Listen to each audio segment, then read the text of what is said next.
Welcome to this episode of Women in Rugby League, and it's my absolute pleasure to have Becky Whiteley here, who has been, I guess, I've known for far too many years, which I keep saying that in all these interviews because I've been around far, far, far too long.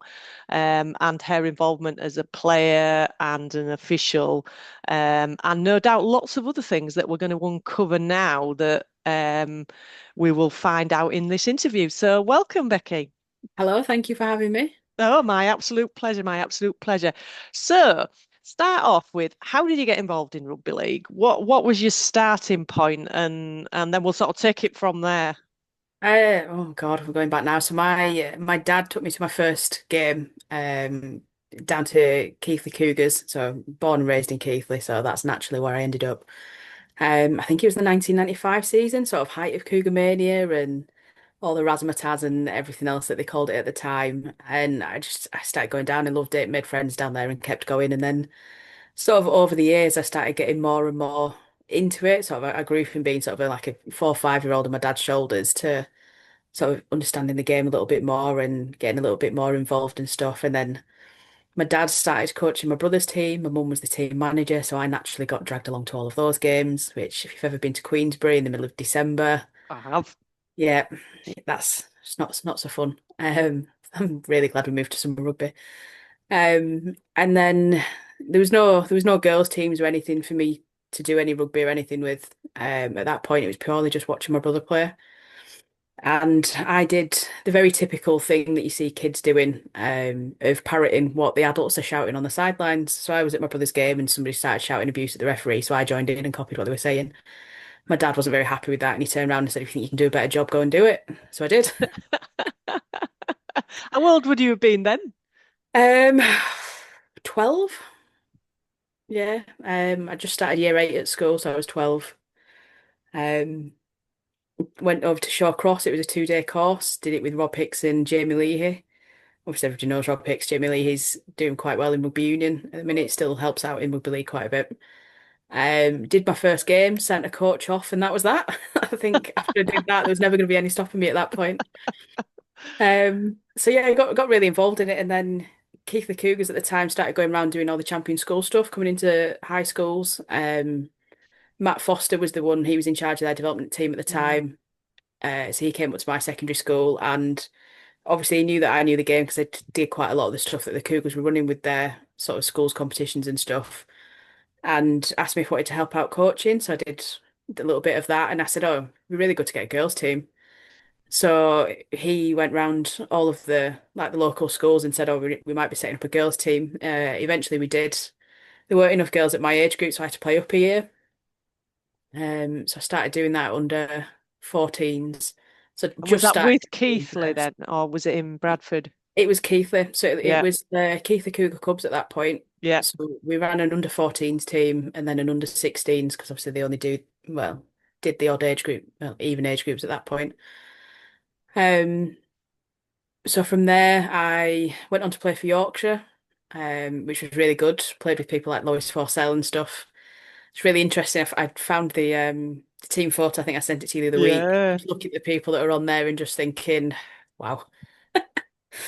Um, and yeah, so as much as I enjoyed the playing, I did eventually go on to play open age for a little bit at Stanley. I then went to university in Cardiff. So I went from not really having any rugby to do to then I'd created this own little world for myself to then went down to Cardiff and it was like, watch rugby league.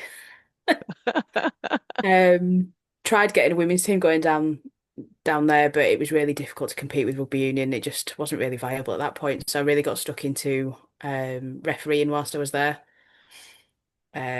Started working for Wales Rugby League as a little bit, doing some work with their development team, which was great. Some stuff with their champ schools, a lot of stuff with the unis and things. To help Clive Griffiths out with the men's students teams going out, and I used to love it. He'd be like, "Beck, need a prop this year. Have you seen any good props whilst you've been reffing?" I was like, "Oh, actually, Clive, there's so and so from Swansea University. Have a look at them." Yeah, and it was really good. I really enjoyed it. Unfortunately, I think injuries sort of hampered me playing a little bit. I had a really bad knee injury when I was sort of 14, 15, and then when I was playing open age, we found out that the vertebrae at the top of my neck are actually fused together. So playing rugby with fused vertebrae is probably not the best idea I've ever had. Mm. So after that, I just sort of stuck to the refereeing, and yeah, 23 years later, I think this is my 23rd season this year, still going. Wow, that's amazing, isn't it?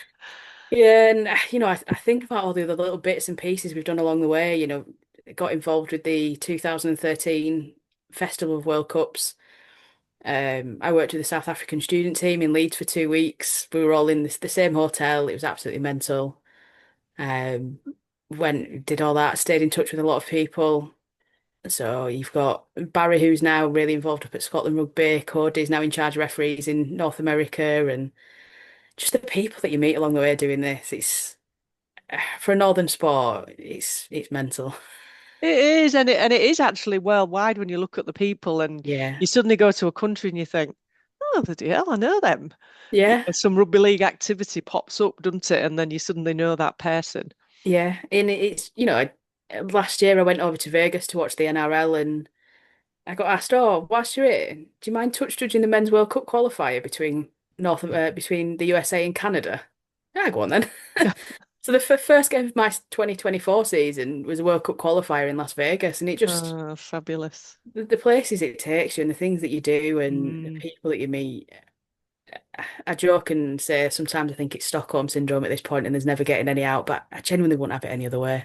yeah, yeah. Because I mean, you started refereeing young, and then obviously Yeah. couldn't play from a young age. But your activity around sort of administrator and coach, and really engrossed in it, isn't it? Yeah. Is pretty I think phenomenal. I've done everything at this point. I think played, refereed, coached. I sit on the While Women's committee. I sit on discipline panels now. I'm in working groups. I just everything. Like I'm definitely at a point now where I think I'm starting to transition away from actually on-field refereeing, mainly because I just don't have the time to keep doing everything. But at the same time, every time I try and give something up, something else appears. So I don't think I'll ever get rid of it. Yeah, yeah. But yeah. So tell us a bit about your refereeing then, and just some of the experiences that you've had and in your memory. Obviously, a big game in America, but just tell us a bit when you first started refereeing, what it was like refereeing as a young referee, and how you've sort of moved through the ranks. Yeah, so it was. I don't remember a lot to be quite honest. I think I had too many concussions when I did play. But when I started out, as I said, my first ever game, I red carded a coach for swearing at me. And at that point, I thought, yeah, there's no going back on this. So it was always a case of this was always going to stick, I think. Obviously, I recognise that more in hindsight than what I did at the time. It was difficult, it was challenging. I was really fortunate that because obviously I live in Keighley, which is miles away from everywhere, it seems. I was the only local referee, and the people who did the appointments were really grateful to actually have somebody in the area. So I regularly got put at Keighley. So all the coaches knew me because my dad was chairman of the club, and I was really well looked after there by the home teams. Um, so I never really had the stick that a lot of other people had at the start of their careers. And funny enough, me and Beth Nielsen were talking the other week about we actually think as women we get more respect refereeing off the men than what any of the guys will ever do. I don't know if that was your experience when you Mm, were coming through. Um, and it never really had the same level of grief as what the others did. But at the same time, there were some sort of more unpleasant experiences that the men will never experience. Some of the comments that you did get were, pretty unsavory and things, and some of the threats that you get are very different to "I'm just going to knock you out." And a lot of that was quite difficult to take at times. I think the more I grew up and the older I got, and the more I sort of really understood the connotations behind what was being said, I think that's when it started getting to me. mm, But obviously, the younger I was, I didn't really pay much attention to it. There was there were some great times. My best friends are all come from rugby now. And I'm so grateful to the sport for giving me that. But at the same time, coming through as a woman, there were some real challenges. I know you've asked about some of the good games that I got. So I actually got appointed to referee. I think it was an under 16s West Riding Cup final. It must have been maybe 2005, 6-ish. Got appointed to it, and then I got a phone call saying, "Oh, you've been taken off it because the chairman of the league's looked on your Facebook and he doesn't like your pictures. He says they're not appropriate." Oh, wow. I was like, why have we got a 50-something-year-old man going through a 17-year-old girl's Facebook pictures and saying that she's not dressed appropriately to referee? Can you imagine that happening now? Can you imagine Phil Benford turning around to Tara saying, "Oh no, your Facebook pictures aren't appropriate. We're gonna have to take you off this game." It's just some of the stuff that happened. Just looking back on it, seems bizarre. You'd never expect it. I think I was touch judging a War of the Roses Yorkshire versus Lancashire game probably 10, 12 years ago. And there was a lot of injuries and we were running over a little bit. And the next thing, a guy comes running on the pitch saying, "Oh, you've got to blow up early because the men need to kick off." And you just think, I mean, it's only 10 years ago, 10, 15 Yeah. years ago. It's not that long, but just how far forward the game has come in that time. Mm. It seems to have really sort of dragged to start off with, and then all of a sudden we've just leapt forward. And it's great. I love seeing it. I just wish it had happened 10 years earlier for me.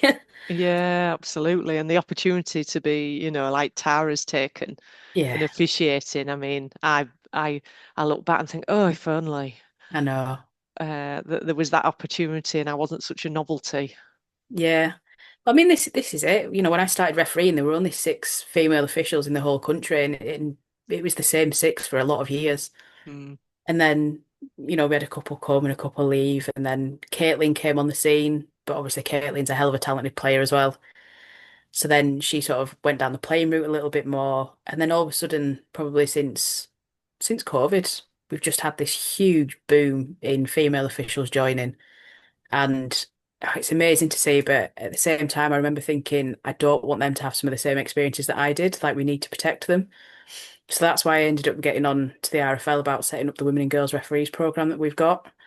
It took a little bit of getting off the ground and stuff, but you look at the successes that we've got now. Beth touch judged at Wembley last year. And, I got to go down there with her and everything, and obviously saw you down there. And just seeing her walk out onto the pitch, like everybody was winding me up because they were like, "You're going to cry, aren't you?" And I was like, "I'm not going to cry. I'm not going to cry." But yeah, just seeing her on the pitch, and then she makes this call in the corner, and she just runs through. She's like, "Yeah, it's fine, grounded, nothing wrong with touch." And I'm looking it up on the big screen, and I'm thinking, "You sure?" And I was like, "I need to see a replay." And I remembered ringing Marcus Griffiths because he'd not come down. And I was like, "Are you watching this?" He's like, "Yeah." And I was like, "Please tell me she's right. Please tell me she's not got that wrong at Wembley." And he's just like, "That has got to be one of the ballsiest calls I have ever seen from a touch judge." And he was like, "I can't believe she didn't use the screen." And I spoke to her afterwards, and she just said, "Well, Becky, we've been reffing for 20 years. We make those calls week in, week out. Like, it's no different. I just knew it was a try." Mm. And, getting to see stuff like that it's great. On the one hand, I'm a little bit sad that I've probably just missed out on most of this now. But on the other hand, sort of I get to see everybody coming through and seeing everybody do the stuff that I never did and still be a part of that with the coaching and the development and everything else. Yeah, And it's great. because you're doing a lot of coaching and development now, aren't you? And Yeah, so a I'm lot of involvement in the societies. yeah, so I'm development officer at Huddersfield Referee Society. Bradford and Halifax don't really exist anymore. So we've just sort of absorbed the whole area, which is it's, it's a big area. Um, and we've sort of grown. I think when I took over, we had 8 officials. That's how many we now have refereeing in the professional ranks. The society's somewhere near 50. We've got half of them Brilliant. in the graded system. I think we've got 6 or 7 girls that are coming through and doing it. And it's really good. And then I'm also on the management over at Wigan and doing a lot of work with the girls that they've got over there, but also just sort of helping them and working quite closely together, to be fair. And the two societies are doing really well off the back of it. But I love going out and watching the kids and giving them some advice and little bits of feedback and just watching them implement it and just see them growing in confidence and getting better and moving up the age groups and into open age. They all joke that I'm sort of like the mother hen of the society. Um, but you've got to look after the kids and stuff, and it seems to be working. We're looking after them, and they're doing well, and they're sticking at it and doing everything that we want them to do. So What do you yeah, think? You said after COVID about the boom. What do you think? can you put your finger on why suddenly? Because I mean, we had a bit of an influx of women and girls in mid 90s, but that's because we set up a Women's Referees Yeah. Association. What do you think that time suddenly, young girls and women wanted to start officiating? I think a big part of it is tied to the growth that we saw in terms of playing numbers. There was a huge increase coming off the back of COVID. But I think it's quite a cultural shift as well. So obviously, we're not just seeing this growth in rugby league; we're seeing it in football, rugby union, cricket, all of it. And these traditionally male-dominated sports are no longer traditionally male-dominated sports anymore. And girls are being told, I think it's the Nike campaign, this girl can. You Mm. can do anything. And we're seeing these girls that are taking up playing, and some of them are like, see the referees, or they'll see Tara or someone like that and be like, oh, I can do that, and I'll have a go at that. And I like to joke and say that women make the best referees, but it's a bit of a joke, but I do still agree with it. And you see these young girls coming through. We've got some incredibly talented ones. Obviously, Meg Mills over in Hull. You've got Esme over in Warrington. You've got Rhiannon coming through. We've got Erin at My Society. Lexi, Sophie, Rebecca Floyd. There's so many of them now, and I just think, where are these girls going to be? And at the start of each season with the kids in My Society, I like to sort of talk to them and say, right, what do you want to get out of this year? Do you want me to push you so that you can get onto the professional ranks? Are you happy just staying in the community? Do you want to rest some finals? What is it that you want to do? And I do that with the girls. And I spoke to Esme a few weeks ago and said, right, what is it that you want? Like, what can we do to support you? And she said, I want to be the youngest full-time female referee. And I said, well, Tara's how old Tara is. I said, you've got a few years. You can do it. I Mm. was like, let's come up with a plan and how are we going to achieve this? What support do you need? And let's do it. And we're getting there. And I genuinely think, we're not that far away from having women refereeing Super League. We'll have women refereeing Championship and League One, and it won't just be one person. I love that Tara's sort of really broken the ground with that and she's really getting stuck in and she's flying the flag for the rest of us. But I can't wait for the moment where it's not just Tara anymore. Yeah. Been a You know, long time coming, hasn't it? it has, and it's like you said, when you started, you were seen as the novelty with it, and Tara's kind of still a bit of a novelty with it. And I can't wait until we're no longer seen as a novelty. Yeah. And it's just a referee. That'd Yeah, be absolutely glorious, won't it? yeah, I can't wait. I don't know how much longer I'm going to have to wait, but yeah. So, what sort of support is there for referees now, then, and particularly female referees? So this is something that I've been sort of quite keen on. The support around female officials was one of the main things that I wanted to look at as part of the Women and Girls program. Obviously we've got all the on-field stuff and everything that Marcus now has that as a job. Obviously Tara's moved into the full-time group and is working really closely with him on that side. But in terms of sort of, I've said we need a bit more of a pastoral care for the women and girls that are coming through because it is still a masculine sport. And there are challenges that come with the women and the girls that the men have never had to experience. Um, so I've been talking a lot with Ben Thaler recently, and we've been looking at the fitness test scoring that we have for the professional game, and does it need to be different for the women and the girls that are coming through? To an extent, I say no.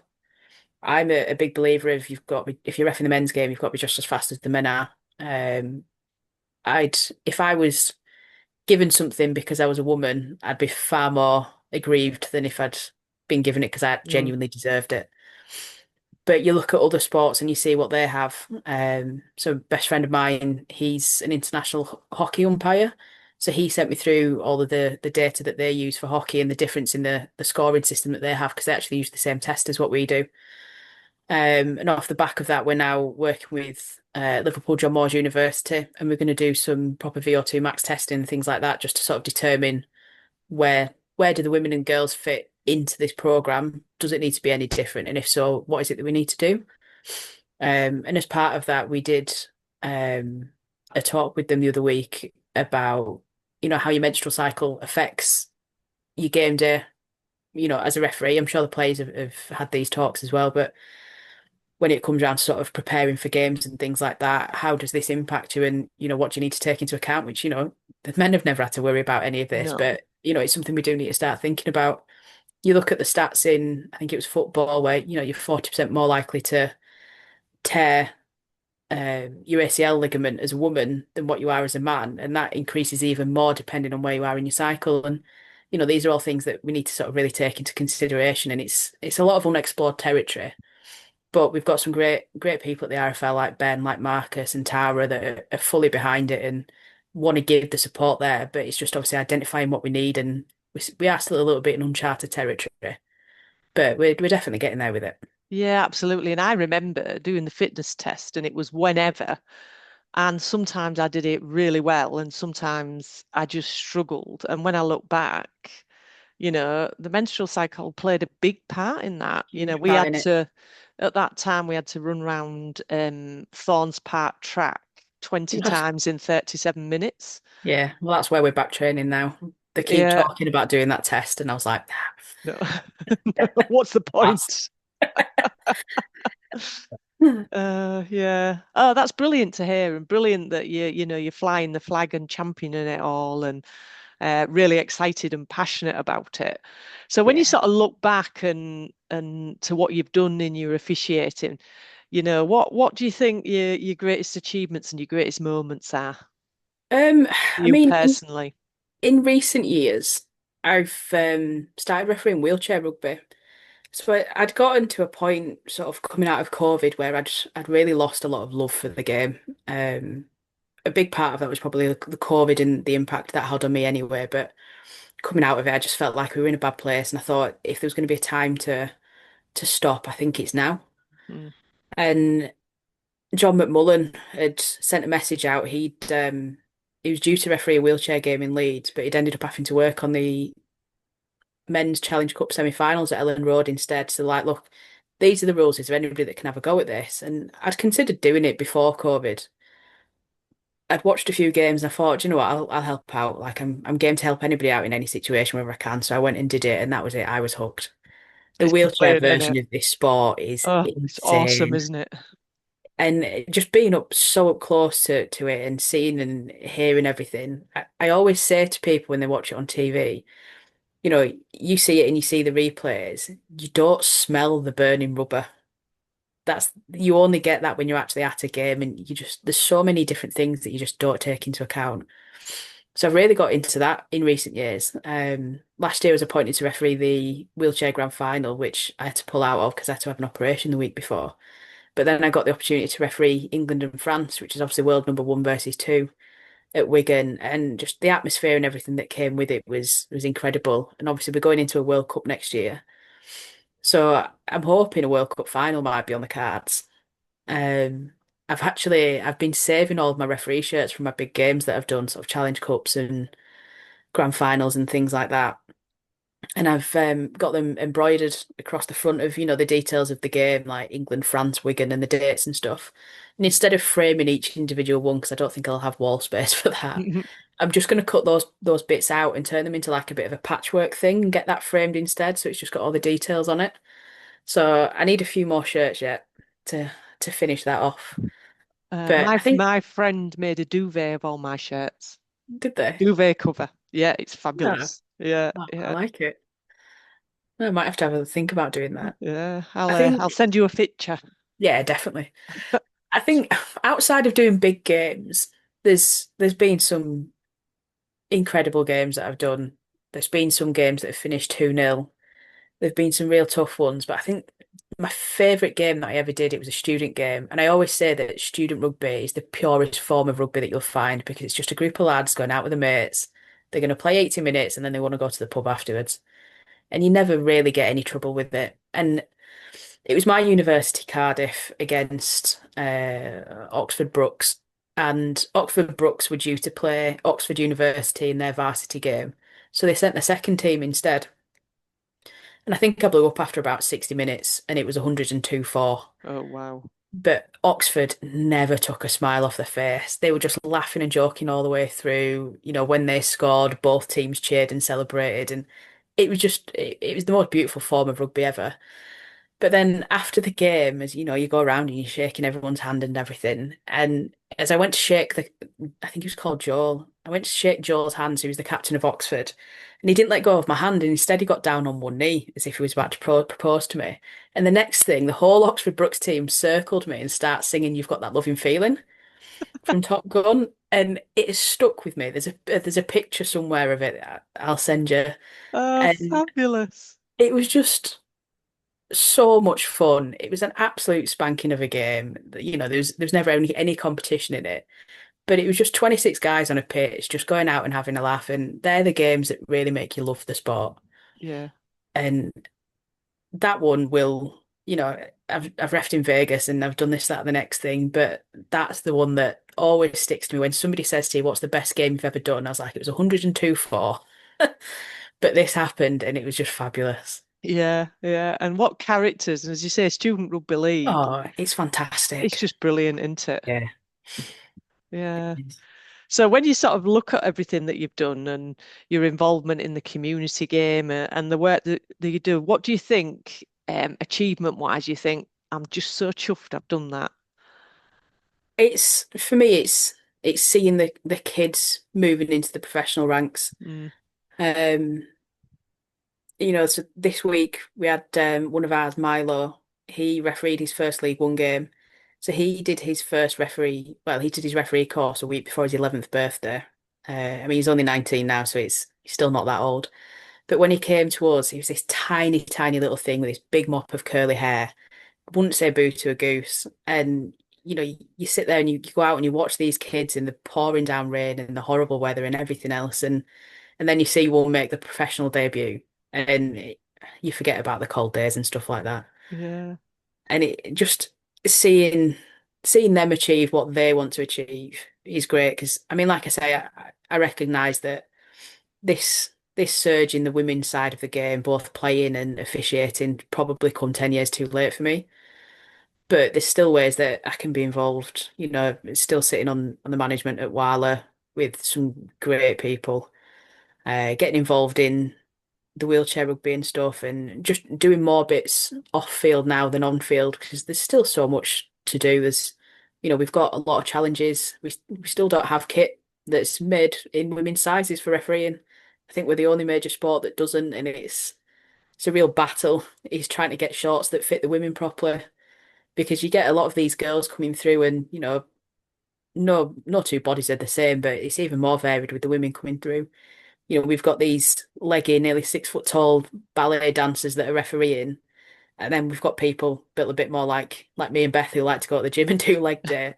The shorts aren't built for the same for those two body types to wear the same, and you know, we've got a real thing where there's some girls that are coming into it that are really self-conscious and they don't want the comments that come with wearing short shorts or tight shorts. You know, I'm a size 12 to a 14 and I wear 2XL shorts because I've got big thighs because I like doing leg day at the gym. And I just kind of feel like I should be able to just wear a pair of size 12 to 14 shorts. I don't know why I have to try and figure out what waist size I should be in men's and how does it fit around my legs and do I need to wear cycling shorts underneath? And Do they still there's have gussets? no, they don't. Oh, thank goodness. I have to think then. No, they don't. We had to cut ours out, our gussets, because you couldn't get them on. Oh God.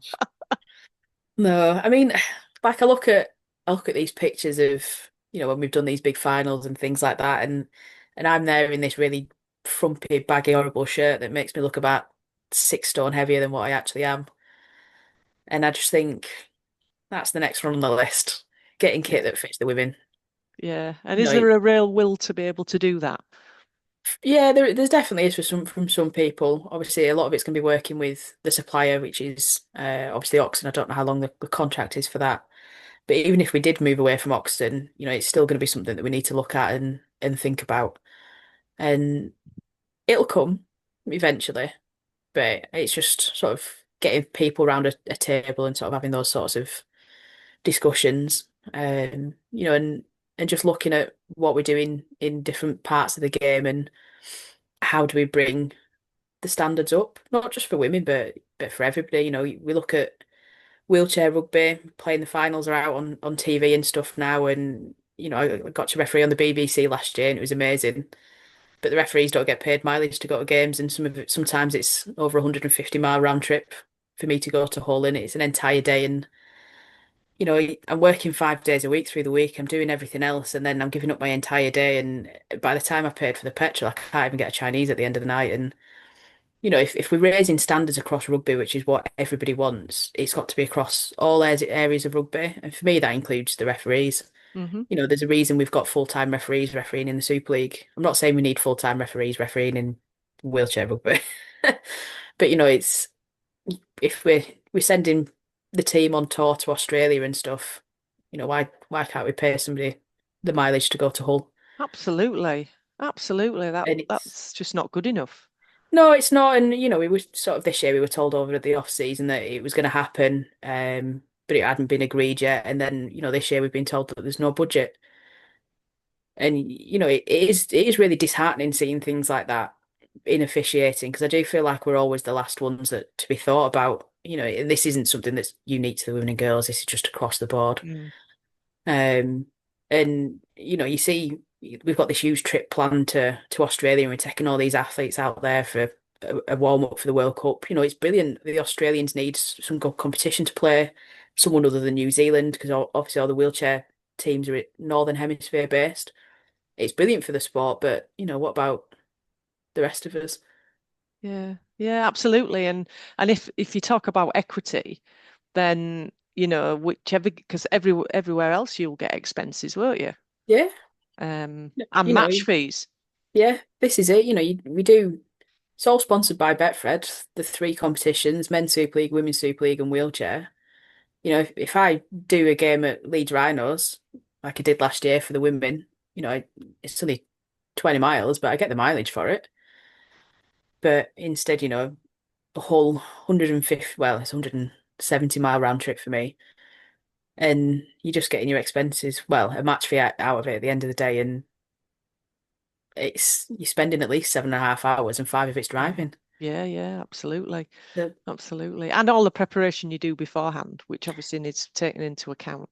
yeah, and this is it. And like I say, we're none of us are full-time officials. We all work through the week. I'm a quality assurance manager at HSBC. I'm not working for the sport or anything like that. The sport's the only time I get to use my actual degree these days. Um, but we keep doing it because we love it. But sometimes it does sort of feel like we're not really respected, Mm, and that's something that I want to really change the perception of. yeah. And I've got nothing against challenging people. I'll speak my mind, and I'm quite happy to have discussions with people. And as long as they're going to be meaningful, not just dismissive. Like I'm not particularly money orientated anymore. I definitely was as a teenager, getting 25 quid a game. Didn't have to work a Saturday job. But yeah, these days it's definitely more about sort of mutual respect for people and doing what we can to bring the game forward. Yeah, and when you sort of look from the beginning of when you started as that young girl that couldn't even get a game because there was sort of no girls' games going on, and when you look now at the young officials that are coming through, um, what and the part you've played, what does that make you feel like? It's like I said before, it it does make me sad at times that this didn't happen 10 years earlier. It's a Mm. conversation that me and Beth regularly have with each other. Mhm. I think if it had happened 10 years earlier, Beth would have been refereeing in Super League. She'd have been the first one. She was fantastic when we were younger. She still is fantastic, to be fair.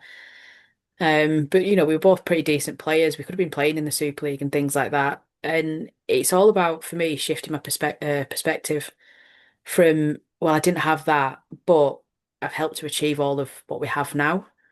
I've sort of forged some real pathways and stuff and laid the groundwork for the girls that are coming through now to sort of really take it in their stride and go on. And, Tara's the first one to get stuck into it all. Another absolutely brilliant official. And she's gone from playing for England, winning every final there is with St Helens, to she's going to be the first woman that will referee Super League. And Yeah. it's amazing to see. And you think back to seeing a lot of these officials, Tara and Caitlin and those that came through and seeing them when they were younger and giving them feedback and seeing where they are now. And you just think, they've done the vast majority of work themselves. They're the one that have applied themselves. They've done the training and they've reviewed their games and they've really taken everything on board. But it's nice to know that you've had a little bit of a hand in there somewhere in seeing them come forward. And for me, if we can make officials better, we make the game better. We're raising the standard of the game and the profile constantly. And that's all we really want to achieve. Certainly all I want to achieve. I've never been in this for myself. I'm not in it because I want letters at the end of my name or anything like that. I just genuinely want to see these kids grow into, most importantly, strong functional members of society, but also to achieve everything they want to do. And I joke every now and then that it's all part of my plan for world domination, but I genuinely think in 10 years' time, like I'll have kids that I've brought through on every major final we'll have. So I keep joking that I'll never have to pay for a ticket again. Oh, that's But brilliant. yeah, Yeah. we'll see. Oh, Becky, do you know, when you begin to look, and I hope you do reflect back, and this project's around that sort of reflection and particularly what women have given to the sport and given as women to the sport, whether it be officiating or playing, and you're a Oh, true pioneer and you're still flying the flag and moving on the next generation. And I hope you do take time to reflect that. And just yeah, definitely. personally, I want to thank you for sort of everything you do and everything that you do. And I know how hard it was for us just to get this interview because you're just so busy in the sport I know, I'm sorry. and just keep being you. Yeah, and so when I was at university, I actually did my dissertation on the role of women in rugby league in the 20th century and the 21st century. And all the research that I did into that from, what women did in the war years and the first games played in Sydney before they outlawed playing rugby out there because they were getting bigger crowds than the men. And you see how far we came and then to be sort of culled all the way back down. And I can see it coming back through again now. And it's so great to see and just to be part of it. Mm, We're not fighting for the vote and everything else like we were doing back then as well. But even still, just to be a part of what's going on now in the movement and, getting to a point where I genuinely believe that the only way this sport now grows is through the women's game yeah, because every country in the world has got a national sport for men, but there's very few got a national sport for women, and it's there for the taking. Women are being told now, you can do anything. You can box, you can wrestle, you can play rugby and basketball and football and everything else. We've got the best sport in the planet. Like, let's get out there. Let's have a go at it. This week I've had a phone call from International Rugby League asking me to go on their course tutor list on the international one, so I'll be the brilliant. first woman to do that. And I get to go out to all the countries in sort of the MEA region now and deliver courses to the next generation of officials that are hopefully going to grow the game across the world. And it's a hell of something to be part of. It is, isn't it? And Yeah. thank you for your part, and thank you for everything that you've done and continue to keep doing, Yeah. mostly on a volunteer Well, capacity. everything's in a volunteer Yeah, capacity these days. yeah, It's definitely something to think, this is my 23rd season refereeing and 22nd season. And everybody says, oh, you're nearly retiring. There's not many that have done that many years as what you have. I was like, I'm only 34. You look at Tony Martin still going well into his 60s. We've got referees in the yeah, 70s and their 80s still going. I was like, I could get to 60 years at this rate. I yeah, won't. absolutely. Definitely won't. Well, don't know if you're doing wheelchair and the Well, different, different areas of the game that you can officiate in. It's well within your yeah. grasp. Well, I'm a big fan of the wheelchair, but I'd like to see it move to winter because it's really depressing turning up to a game and it's 30 degrees outside and you've got to spend the next 4 hours in a sports hall getting sweaty. So move it into the winter, perfect. Oh, Becky, thank you. And thank you for your time and sharing all your memories. No, it's fine. Thank you very much for having me.